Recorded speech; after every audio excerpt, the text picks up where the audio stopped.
everybody. Journos here in the Newcastle United press room, sat where Eddie Howe was about half an hour ago, speaking to the media after a very, very impressive 1-0 win over Manchester United at St James's Park.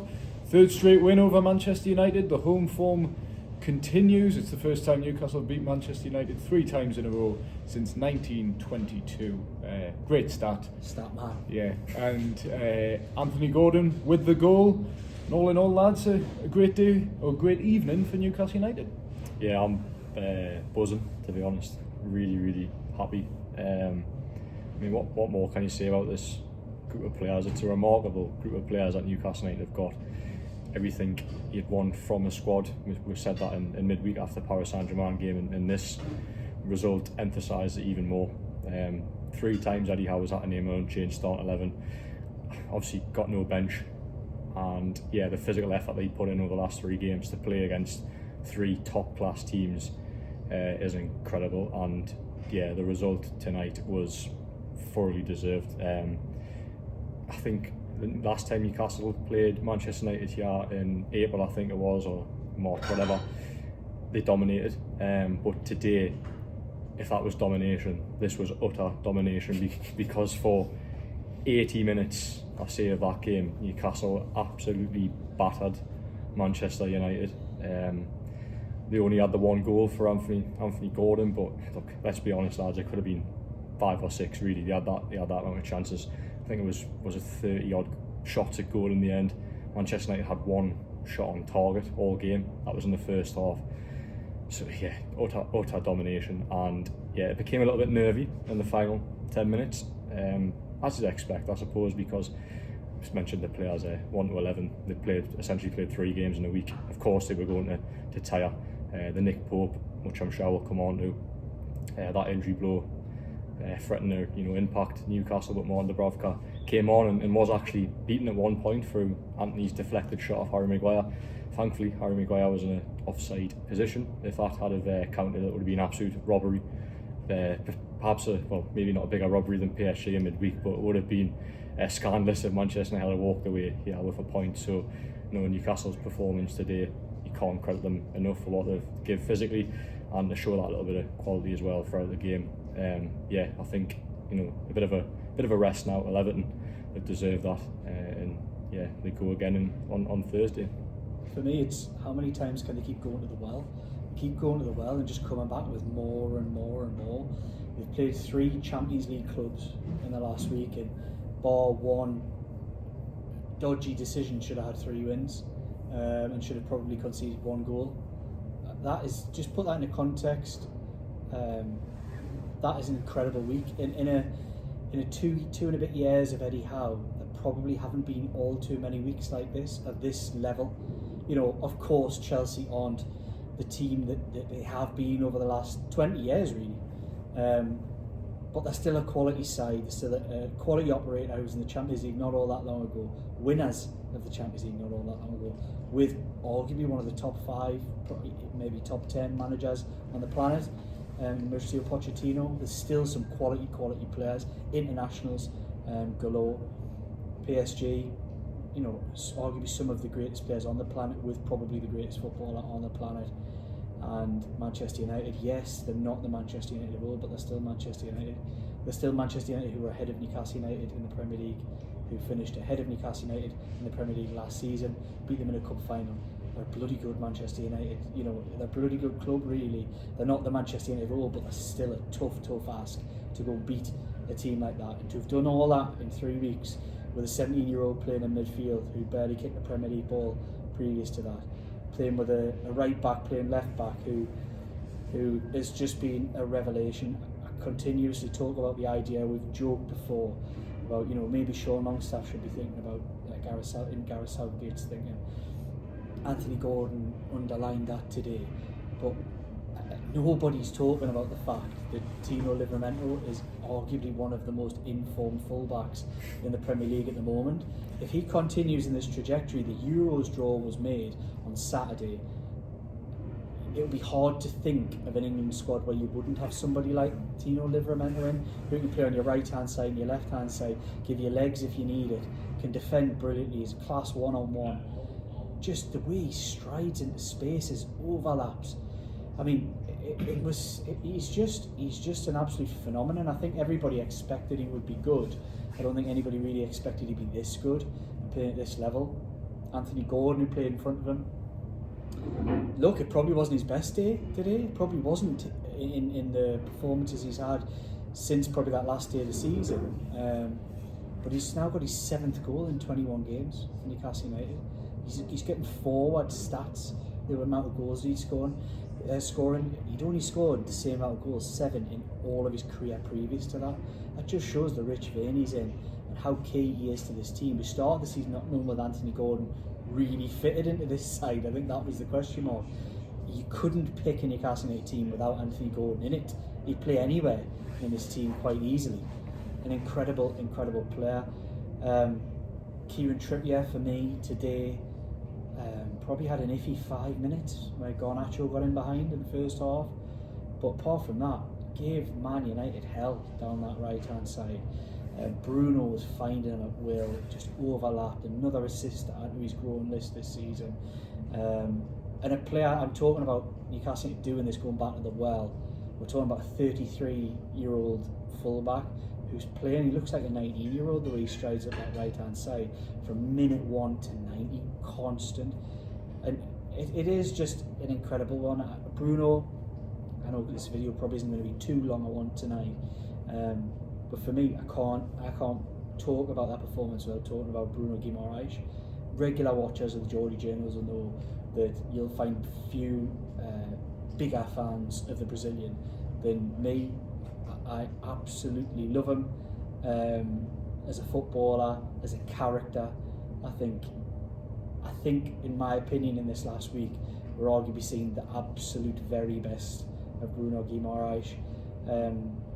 He loves a battle and he loves a challenge, and I think the last 2 games epitomise what Bruno wants and needs in a midfield. He was pitched against Uruguayan Manuel Ugarte in Paris. Was so good they had to take Ugarte off because he was getting bossed by Bruno particularly in that first half at the Parc des Princes. He did it here. He was involved in lots of sort of niggly challenges, elbows, everything. It was just a real grit about it. You get that when 2 South Americans, as we've seen with the South American World Cup qualifying and things, qualifying, etc. You get that kind of stuff going on. But he's been, he loves the battle. You've seen it again today. He was pitched really against Bruno Fernandes, and I'm not going to be the biggest critic of Bruno Fernandes. I think he's actually a really good footballer. I think he's a real talent, can create something out of nothing. Wasn't given an inch today, wasn't given an inch of space to create anything by Bruno because his defensive work was incredible. He looks so much fitter than he did a month and a half ago. Almost the lesser bodies Newcastle have, the better Bruno is getting. And I think that goes for everybody. Look, I think we're going to talk a lot about the lack of options, but in many ways it's become very easy for Eddie Howe and those players. They all know that they're going to have to play on the weekend or in the midweek or whatever game's coming up, and it doesn't leave too much doubt for Eddie Howe. He knows what he's got to pick, he knows what he's got to work with, and he knows what he's got to manage. Again, for the players, they know the workload they've got to manage. They know they're probably going to play 90 minutes. And backs to the wall, adversity, yes, there is a bit of that, but there's also a bit of certainty about that as well, and they just know they've got to play and they've got to carry on, and they're doing that. Like I say, a truly, as you said, Jordan, and I can't disagree with you in any way, shape or form, that a truly remarkable group of players and a truly remarkable manager in many ways to have got this level of performance. And it does make you wonder, look, more options could create more problems, like I've just hinted at. And if they did have lots of players, you might be changing for changing's sake, and there might be issues. You might lose something that you don't when you know this is the team and they have to play. But by the same token, it does beg the question. I think a lot of you guys out there will probably feel the same way I do. Is it does make you wonder, if they had those options, where would Newcastle United be? Because for me, this Newcastle United team has shown in certain performances this season it's a better team than it was last season. But because of the lack of options, they've probably fallen short in certain games where they wouldn't have last season, which they didn't have. It does beg the question is where this team really would be if they'd had a full quarter of players. And given how close they are really to the teams at the top of the table, they're probably only 2 results away from being in a title mix. Heading towards over a third of the season gone, and it's all ifs, buts and maybes. But for me, it all bodes well for the future, because I only see this squad getting stronger. I only see the young players in and around this squad getting better and better. Transfer windows coming up, January in the summer. I only see this squad getting really deeper and full of more quality. There's a lot to be excited about, a lot to be happy about, and that performance for me there was really the epitome of everything we've ever asked for from a Newcastle United squad, team, and manager. And I couldn't be prouder of them, much like what I said on Wednesday in Paris. Yeah, in a lot of ways, the injury situation, although frustrating and a negative on the whole, it has brought out the best of Newcastle in some ways. You spoke about Louis Miley getting his opportunity. Tino Livramento, you could probably argue, it sounds stupid, Newcastle have England's best 2 right backs and best 2 left backs currently at the moment, with those Kieran Trippier and Tino Livramento. That good at the moment on current form. And you're looking at the team, and Eddie Howe said today it was one of the best performances he's seen from his side this season, given the context of the week they've had, the fact he's had to name the same starting 11 3 games in a row as well, and they've been really, really impressive. I'd say in terms of domination, although the scoreline was a lot smaller, Newcastle dominated Manchester United more so than they did Chelsea in that 4-1 win here last weekend. But yeah, I think a real positive. And Eddie Howe said yesterday, to a question I asked him, is once Newcastle get the players back, the adversity of this injury situation has made the squad so much stronger mentally, not physically because of the injuries, but the likes of Jamal Lascelles coming in, doing a job, Louis Miley coming in, Tino Livramento, Anthony Gordon getting a solid run of games in the side for probably the first time, because he was stop-start after joining from Everton last season. So players like that, Miguel Almiron getting a run of games in the side, it's really sort of benefited the players as individuals as well. And I think if you're looking in a month's time, hopefully Newcastle don't have any more major injury blows and the injury list starts to look considerably smaller. I think the squad will be in a better place. But on the injury front, it was another difficult one for Newcastle today, and one more player to add to that list. Yeah, I mean, I suppose if you look at an area where Newcastle are well covered, it's definitely goalkeepers, given them actually named 4 goalkeepers in the squad last week. But Nick Pope is an incredible goalkeeper, an incredible shot stopper, as he proved in midweek against Paris Saint-Germain. So to lose him to what is dislocated shoulder, it's been popped back into place, as Eddie Howe mentioned after. But you just have to look at the sort of the Jacob Murphy situation as to a possible timescale if he has to go and undergo surgery. I suppose as a goalkeeper, you can't avoid not using your shoulder when you've got to dive. So yeah, I think that could potentially be a long-term one. He's off to see a specialist to get specialist advice. Yeah, I mean, I would expect Nick Pope to probably be out for a while, unless Newcastle can find a way of managing it, which is a huge blow. Do you think he'd go and sign a goalkeeper? But how can you say that when they've got 4? Yeah, it's a bit of an insult to Martin Dubravka, isn't it? No, it's not necessarily being an insult to Martin Dubravka. That's what I'm thinking. It's more that I like Martin Dubravka, but we know the levels that the team has gone up in since Nick Pope came in. The quality levels have gone up massively in that department, and it probably is a fair drop off in some departments. You'd argue Dubravka is potentially slightly better with his feet, but is nowhere near the commanding presence of Nick Pope. Yeah. It's not even close.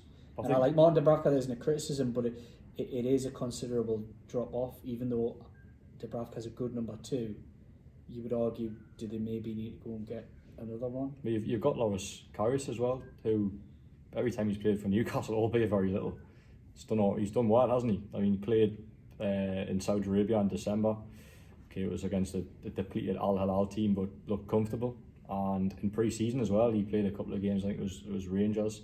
Yeah, it was good. I think we actually had a debate at one point as to whether Loris Karius was perhaps a little bit better than Martin Dubravka, but I guess we'll never truly get to see that because Martin Dubravka is clearly the number 2 and Loris Karius is clearly the number 3. So unless you go and pick up another injury in that department, which I wouldn't rule out, there was actually a moment, Martin Dubravka, and I think he caught a cross. I don't know if he's trying to waste time or whatever, but he was holding his hip, and everyone gasped. And then Loris Karius will be on after that. But I mean, they've got a lot of strength in that goalkeeping department. But I suppose, without looking too far ahead, it probably does beg the question: do Newcastle need to go out and sign another goalkeeper sort of sooner rather than later? And what I mean by that is next summer. But it's really that's difficult. what I'm saying. That's kind of my thinking when I'm posing that question to you guys, is that I do kind of get the sense that long term he probably is somebody that they would look to maybe sign another goalkeeper.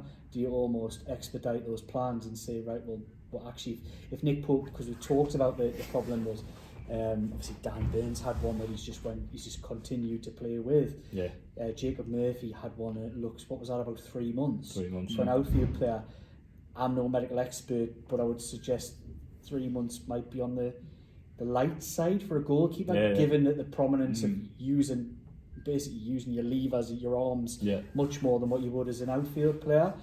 So if you're going to say to me that we're now in December, January, February, March, we might be looking towards potentially the last weeks of the season before you see Nick Pope again, is it one where you say, do we maybe need to go out and sign one? So who knows? I've got to say, I'm going to come in and totally change the subject. I went through my individual players who I thought were excellent there, and I probably didn't mention a player who probably put in one of the best 70 to 80 minutes I've ever seen from a centre-half. I thought you'd missed them off. It was Fabian Schar. Waltz past the defence. Wow. I mean, look, Anthony Martial gave him nothing to think about. That was probably Manchester United's biggest problem in that first 60 to 70 minutes, was that Martial offered so little in the way of resistance to the Newcastle United centre-halves.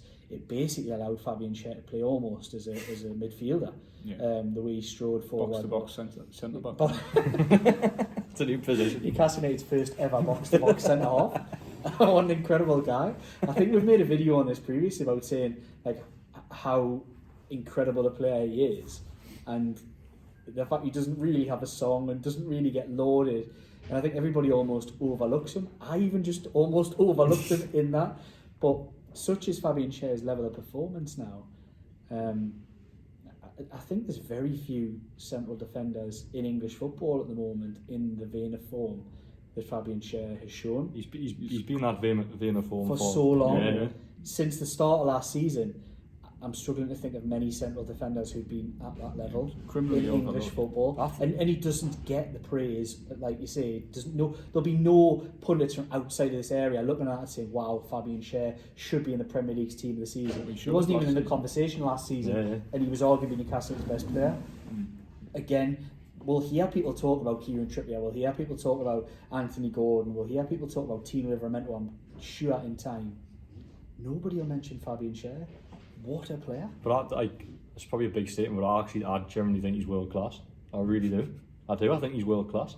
There's not many defenders on this planet that can do what he can do. So comfortable in possession. I mean, there was 2 chances in the first half where he put Alexander Isak through. It was on a ball over the top of Tino Livramento. There's not many defenders in world football that is comfortable in possession as what he is, and defenders that can just go, you know what, I'm just going to go on a run here. And that's what he's done countless of times today. He is, if you think about the modern day centre half, he is world class. And look, that might be a big statement, but I'd honestly feel it. If he was in a Manchester City team or a Real Madrid team or whatever, Barcelona team, he would not look out of place. So what I would say about Manchester City is their centre halves are like alien to anything that almost plays on the planet. They're almost so interchangeable. I think I would more argue if Schar played for Liverpool or somebody like that, people would literally talk about in the world-class bracket, because we've seen that with Virgil van Dijk, and for me, Fabian Schar wipes the floor with Virgil van Dijk form-wise over the last 2 seasons. Someone agree with us. Someone says world class. Don't leave us hanging. Don't leave us hanging. Agree with you, because he's done it in the Premier League at the top level, top 4 club in the Premier League. He's done it in the Champions League. That goal against PSG, that performance today was up there with his PSG performance, where he was also excellent. And Yeah, if you're looking at it purely factually, he's been one of the best centre-backs in the Premier League, the best league in the world for the past 18 months, you could say.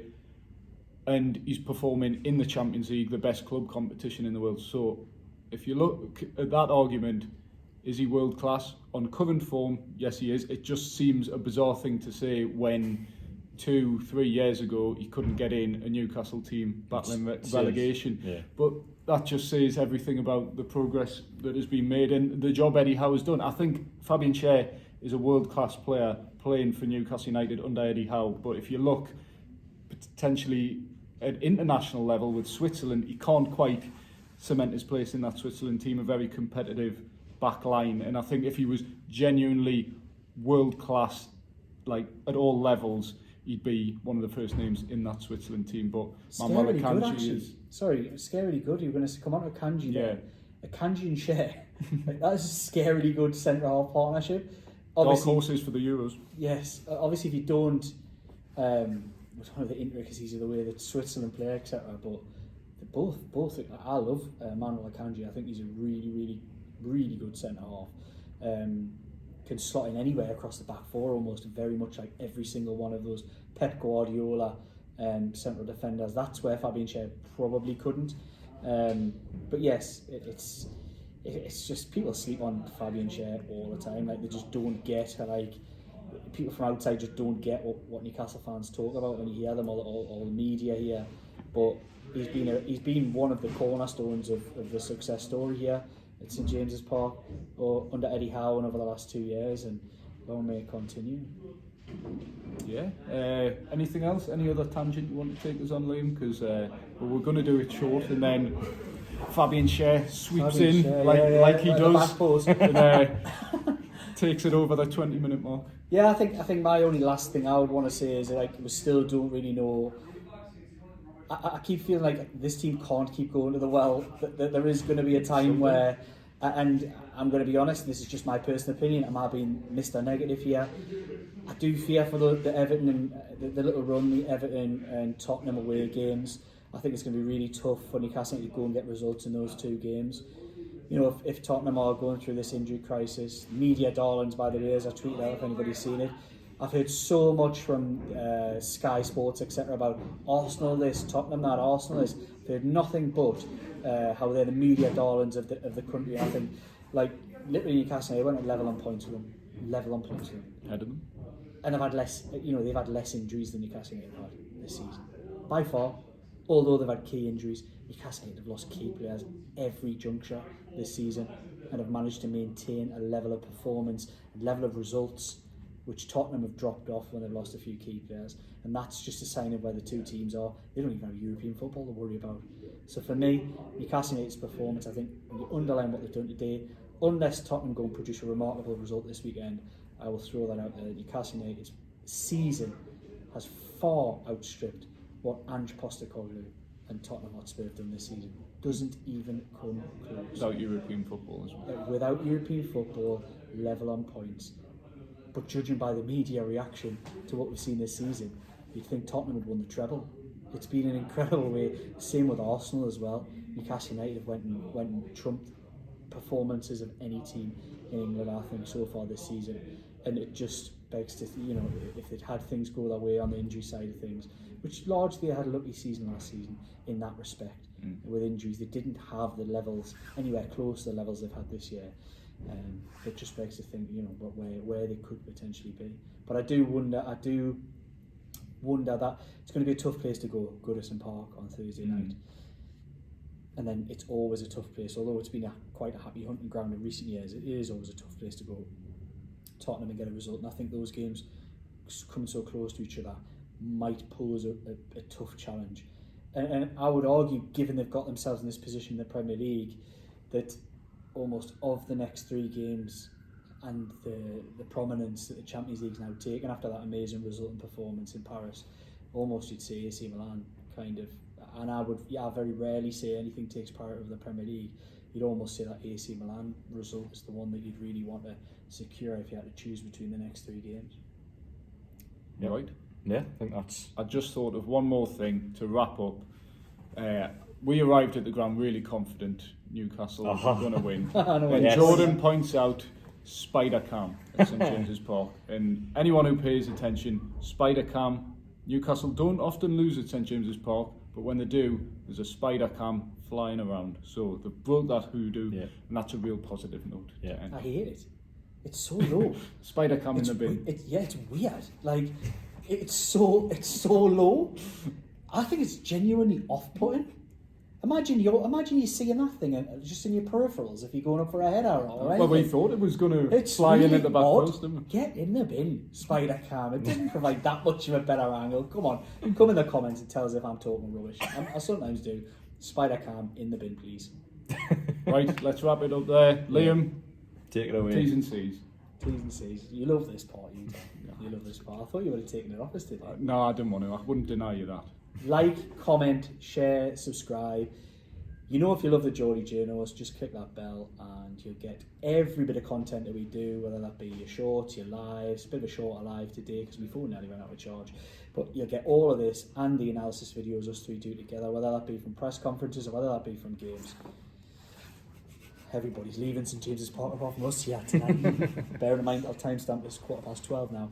Right, like, comment, share and subscribe for all your Geordie Journos content.